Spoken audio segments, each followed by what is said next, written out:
Yale Podcast Network.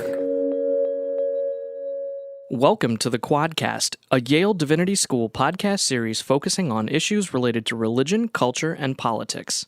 In this episode, Emily Judd interviews Presiding Bishop and Primate of the Episcopal Church, the Most Reverend Michael Curry, an alum of Yale Divinity School. Bishop Curry discusses his rousing sermon on love that he delivered at the wedding of Prince Harry and Meghan Markle. If human beings ever they rediscover love, it will be the second time in history that humanity has discovered fire. He reflects on the gradual bridging of the racial divide in Christian congregations in America. Real change, real social change, real institutional change, real cultural change, whatever it is, it doesn't happen exponentially. It happens incrementally, and then there's a tipping point, and it explodes. And Bishop Curry explains why he believes the world needs what he calls crazy Christians. We need some people who are willing to be different by love, different by compassion. Your sermon on the power of love at the wedding of Prince Harry and Meghan Markle inspired the world. You said, quote, "If humanity ever captures the energy of love, it would be the second time in history that we have discovered fire." Most sermons that we see that are centered on fire are in the fire and brimstone genre and are meant to remind Christians of God's wrath or, the threat of hell. But instead, you used fire as an analogy for God's love. How did you come up with that thinking? What was the inspiration behind that? That portion was actually a quote from the writings of Teilhard de Chardin, who was actually who was both a priest and a scientist. He was actually a paleontologist. What he was really getting at was that if you look at the discovery of fire, I remember seeing a movie called Quest for Fire years ago, back in the 70s. Literally, the whole thing was about human beings discovering fire, which really meant learning how to harness the power of fire. That human civilization really does depend on fire, that you don't get the advances in human civilization and technology and scientific advances without controlled fire. I mean, the reality is, every time you get in a car, there's a controlled burn that's really controlling, making that car move forward. But what Deschardins was saying is that human life and civilization and scientific progress for the good, I'm not talking about for the bad, for the good, really is dependent on fire. And the discovery of fire was probably one of the greatest discoveries in human history. And he was basically saying, if human beings ever they rediscover love, it will be the second time in history that humanity has discovered fire. In 2015, you became the first person of color to lead the Episcopal Church. 8 years later, how do you remember that historic moment? Well, I remember it with some surprise, but to be honest, I always had this sort of a psychological protective mechanism of preparing internally for not being selected. So I was sort of in that in-between state, but actually mentally kind of preparing myself not to be selected and to say that's going to be all right. Your job is to do what the Lord wants you to do, whatever that happens to be. And so I literally, this actually is true, I was sitting between Bishop Carol Gallagher and Bishop Gail Harris, and I was sitting between them, and I had just kind of put my head down. I think for one moment, there was kind of a self-emptying going on, where I don't know what, I wasn't thinking about anything. I just had put my head down, closed my eyes, and was just there. And I didn't hear what the presiding bishop said. You didn't hear that you were now going to lead the church? I did not hear it. I literally had put my, and like I said, I don't know. I wish I could say I was deep in prayer. I don't know what I was in. I was what the old spiritually say, way down yonder by myself where I couldn't hear nobody pray. I was way down. And I remember Gail, Bishop Harris, who's the retired Bishop Suffragan from Massachusetts, said, "Michael, you've been elected." That's when I heard it. It was her saying that. I didn't hear it when the presiding bishop announced and read the votes, because I think she would read the votes and that thing. So it was like, in that sense, it was a surprise. You told the New York Times in 2016 quote, when I was in seminary, the expectation at the time was that if you're going to be a black priest or seminarian, you were going to be serving in black churches. There was a black church world and there was a white church world. When did you start to see a change in the racial divide in congregations? Well, I mean, some things had began to change over time. Real change, real social change, real institutional change, real cultural change, whatever it is. It doesn't happen exponentially. It happens incrementally, and then there's a tipping point, and it explodes. I mean, it's kind of like, what happens to a dream deferred, Langston Hughes. Does it dry up like a raisin in the sun? Does it fester like a sore and then run? Does it crust and sugar over like a syrupy sweet, or sag like a heavy load? Maybe it just explodes, he says at the very end of the play. I think that explosion is the result of a long incremental process. 1963 was the March on Washington. That was an explosion in a justice movement that had been gathering speed. But my granddaddy was a Pullman porter, and the Brotherhood of Pullman Porters had been marching on Washington for years. A. Philip Randolph, who was there in 1963, had been marching on Washington since the 1940s. You see what I'm saying? There's an incremental process that eventually leads to an explosion when something takes on a new life. That happens in every respect. I mean, that's the way social change happens. And so you keep knocking at the door. You keep sitting down on the bus. You keep doing. You see what I'm saying? You keep doing it until something happens, and the Kairos moment happens, and it explodes and moves forward in a new way. And so that's been true, I think, in the Episcopal Church. We're not there yet, but there is no question in my mind that Michael Curry could not have been elected prior to about the time that it happened. 2015? 2015, yeah. Bishop John Walker, who was the Bishop of Washington, had sought this office in the late 1980s, and it didn't happen. And part of the reason that it didn't happen, to be very honest, part of the reason was that the church was not ready for it, and the House of Bishops were not going to let it happen. And anyway, that was the reality in the late 1980s. And we're not going to let it happen because he was a black man. Let me just be real clear. Now, I'm not talking about everybody who was in the House of Bishops. I don't mean that. But there were forces within that house that worked to prevent it. That's part of the history, and everybody knows it. It's kind of one of the things folks don't know. Well, okay, so things have to evolve. Things have to, grow. We have to grow, and we all have the capacity to grow. And by the time I was elected, there had been enough shifts, both in the culture and in the church, that it became a possibility. I had been in the House of Bishops since 2000. And so I'd been in there for 15 years. I was a known quantity. People knew what I was about. And so the bishops knew me, and I don't think they elected me because I was black. They certainly didn't elect me because I was cute. It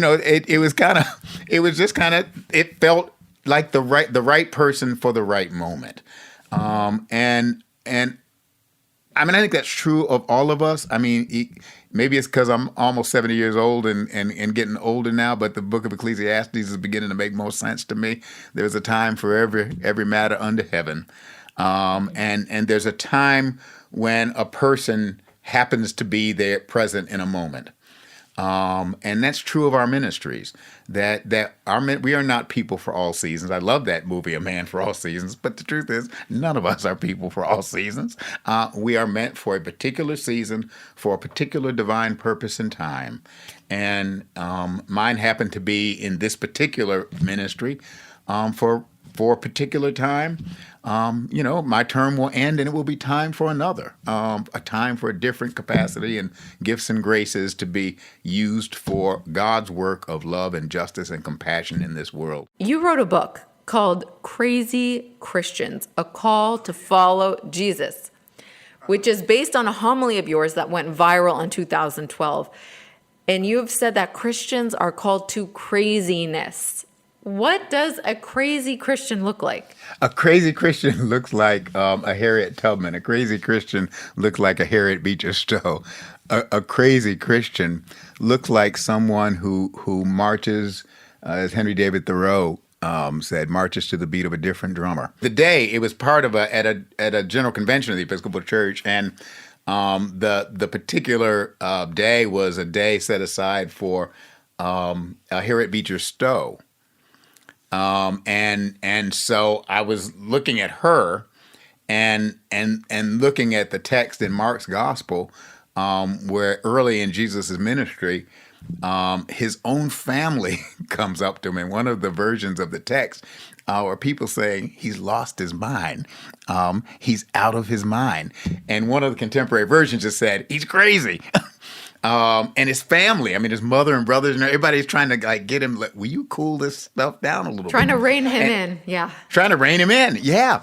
And so I was sort of riffing off of crazy in the kind of cultural sense of the word, as a way of identifying someone who does seem to march to the beat of a different drummer, someone who does seem to be countercultural, counterintuitive, that this following of Jesus tends to be a different way. A different way. I mean, I'm always struck. I'm struck by the fact that on Palm Sunday, what we call Palm Sunday, that the evidence would seem to suggest that it was certainly in the Passover, if not literally during Passover, early as Passover was coming, that the governor of Rome traditionally would process into the city, with all of the military standards of the empire, as a way of knowing full well that the Passover festival was a freedom festival. And basically, it would be a military display of power and might of the empire, which was a way of saying, don't you even think about your freedom. Don't you even think about it. And so Pontius Pilate was entering the city that Sunday. Jesus enters the city the same day, probably roughly about the same time. Pilate's on a war horse. Jesus is on a donkey. That was a message. There is another way. Hosanna to the Son of David. There is another way. That prophecy in Zechariah that is applied to Jesus, lo, your king comes to you riding humble on a donkey is he. If you read the whole prophecy, it talks about he comes for a reign of peace, a reign of justice, contrary to what Pontius Pilate and the empire represented. You see what I mean? There's another way. Well, that's crazy. That's certainly crazy if you're dealing with the empire of Rome, because they can snuff you out. Crucifixion was a way of snuffing you out. I mean, that's what's going on there. So you see, it's counter the cultural. It's almost counterintuitive. It's not the way. It is not the way of any status quo. It is another way. And that's what was going on in that crazy Christians. We need some crazy Christians. This cultural sanity is killing us.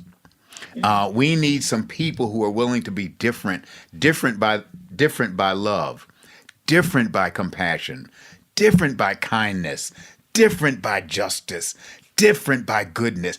We need some crazy Christians.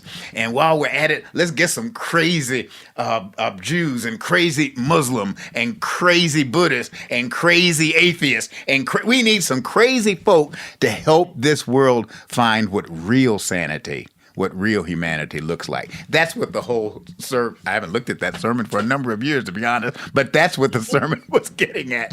Recently, the Church of England has been in the news for its consideration to refer to God without assigning a gender.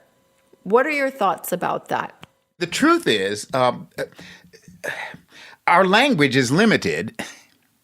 I mean, it's limited speech. I mean, it is. And the limitations of our language means that anything we use, I mean, I actually learned this at Yale Divinity School, anything that we use to speak of God is at best symbolic or analogical, because we can't. I mean, God is God. We're not talking about Michael Curry. We're talking about God. I started saying How God do you for Christ's describe sake. God? Yeah, exactly. Yeah. I mean, so any language that we use is going to be, in some sense, symbolic, metaphorical, analogical. I mean, you can go on and on and on. So given that, we know that our language about God is imperfect. So we have to do the best we can. I've learned in the last several years to try to think of God in a variety of ways and images, knowing that they're all images, that none of them capture the reality of God. I mean, what does it say in Isaiah? I mean, God is higher and greater than our thoughts or imaginings. And that's the truth. God is great. We're talking about God, the source of everything that is. And so at best, we find the best language that we can. And our pronouns are limiting. God's not male and God's not female. God is God. If I may borrow from Rabbi Martin Buber, ultimately, God is the great thou. See, my grandma and her Baptist church in Eastern North Carolina understood this. She hadn't read Tillich, who spoke of God as always the God above God. When you think you've got God, God is greater than that God. You keep going. God is always the God above your image, your idea of God. But Grandma got it this way. She would sing that song, "Then sings my soul, my Savior God, to thee, how great thou art, how great thou art," the God who just causes awe and wonder. That's God. And so our language is limited. It's okay to pray, "Our Father who art in heaven." And nothing wrong with that. But it's also helpful to remember that Isaiah said, like a mother will not forsake her children, so God will not forsake us. So God is like a father, a good father. God is like a mother, a good mother. God is the great thou, is the great one, is the creator. As our indigenous sisters and brothers teach us, God is the great creator. So take all the language, the best that we can come up with, but let none of it become so limiting. My final question to you is more of a fun question. Can you share a favorite memory from your time as a student at YDS? Oh, gosh, a favorite memory. What I remember was when Lent came, I was serving at St. Luke's Church, New Haven. I was a seminarian there. Those of us who were on the team there, there were some grad students who were there, and that we would all, in the spirit of Lent and giving up meat on Friday, there was a service on Friday. We would go, and actually it was a benediction of the Blessed Sacrament. I mean, it was that kind of high church stuff, and so we would go for the service of benediction of Blessed Sacrament at St. Luke's, and then we would go over to Little Italy. And I can't remember the name of the place, but it was a pizza place with a brick oven, and we would get a pizza. But because it was Friday in Lent, we didn't have pepperoni. We sacrificed I'm sure Jesus was really proud of us. We sacrificed the pepperoni. That's hard, yeah. It actually is kind of a sacrifice because there was no grease on it. But Oh my gosh, just eating plain pizza during Lent. Pizza. Yeah. Oh yeah, it's better than nothing. Yeah, that's right. Honestly, New Haven, the food is a good memory that I have as well. Oh gosh, yes. Good theology and good food. And good food, you got it. The experience of Yale Divinity School, yeah. Well, thank you so much for joining us for this conversation. Emily, it's been a delight, and God bless you, and you keep up this good work. Thank you for it.